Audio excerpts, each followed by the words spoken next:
जी, अब जीतन राम मांझी कह रहे हैं घर घर में शराब मिल रही है, होम डिलीवरी हो रहा है।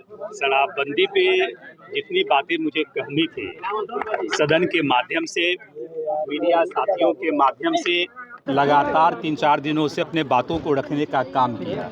मुझे लगता है इस पे जो है अब बहुत ज़्यादा बात करने की आवश्यकता नहीं है। थोड़ा वक्त का इंतज़ार कीजिए, थोड़ा वक्त का इंतज़ार कीजिए।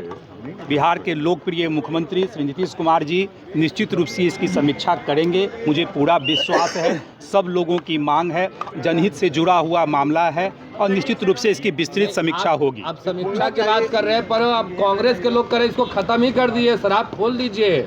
देखिए, अब समीक्षा पर उठी थी, अब खत्म करने की बात हो गई। जब विस्तृत समीक्षा होगी तभी तो इस बात का पता चलेगा ना कि जिन उद्देश्यों की प्राप्ति के लिए हम लोगों ने शराबबंदी की, पक्ष विपक्ष सभी लोगों ने एक स्वर से इसका समर्थन किया, तो विस्तृत समीक्षा जब होगी तब पता चलेगा। उसके बाद शराबबंदी चालू रहे या ख़त्म करने की आवश्यकता महसूस हो या कानून को और जो है कठिन बनाने की आवश्यकता हो, तमाम पहलुओं पे चर्चा होगी। लेकिन विस्तृत समीक्षा के बाद ही निर्णय लिया जाएगा। जहां तक कांग्रेस के लोगों की मांग है, तमाम अन्य जैसे विपक्ष के नेताओं की मांग है, मुझे लगता है उनको भी थोड़े से वक्त का इंतजार करना चाहिए। समीक्षा को लेकर सीरियस नहीं है, कई बार ये मुद्दा उठा है। देखिए, अब सरकार जो है हमेशा से सीरियस रहा है और ये सुशासन बाबू की सरकार है और निश्चित रूप से कोई भी जब कानून बनता है तो कानून की समीक्षा आदरणीय मुख्यमंत्री जी समय समय पे करते रहे हैं और इसकी भी समीक्षा कई बार हुई है। ऐसा नहीं है कि पूर्व में समीक्षा नहीं हुई है, कानून में कई संशोधन भी हुए हैं। लेकिन मैंने इस बार विस्तृत समीक्षा की बात की और जब विस्तृत समीक्षा होगी तो निश्चित रूप से तमाम पहलुओं पे चर्चा होगी कि कानून की आवश्यकता है या नहीं है।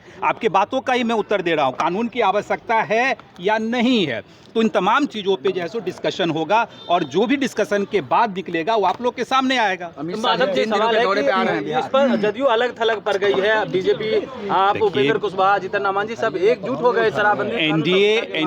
एनडीए का कुनबा पूरी तरह एकजुट है, कोई मतभेद नहीं है, न मतभेद है, मतभेद तो दिख रहा है, कोई मतभेद और न मनभेद है। हम लोगों ने मांग की है और मैंने क्या कहा आप लोगों से, थोड़ा सा वक्त का इंतजार कीजिए, सदन समाप्त होने दीजिए। 27 तारीख को सत्र का अंतिम दिन है, उसके बाद निश्चित रूप से इसकी विस्तृत समीक्षा आदरणीय मुख्यमंत्री जी के नेतृत्व में होगा, ऐसा मुझे पूरा भरोसा है। और कानून आगे चलेगा या नहीं चलेगा, तमाम चीज़ों पे विस्तृत समीक्षा के बाद आप लोग के समक्ष हम लोग आएंगे।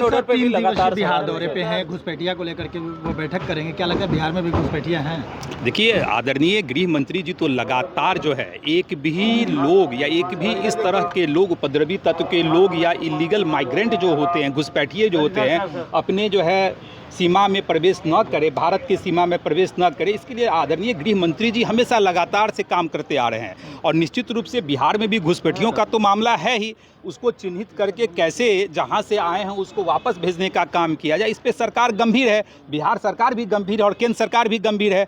बिहार के संसाधन और भारत के संसाधन पे हम लोगों का अधिकार है। जो घुसपैठिए आके यहाँ घुस के इलीगल तरीके से रह रहे हैं और आधार कार्ड से लेके तमाम तरह की चीज़ें बना के यह साबित करने की कोशिश में लगे हुए हैं कि हम यहाँ के नागरिक हैं, ऐसे व्यक्तियों को चिन्हित कर केंद्र सरकार और बिहार सरकार निश्चित रूप से जहाँ से आए हैं उनको वहाँ भेजने का काम करेगी, कानून संगत जो है सो काम करेगी।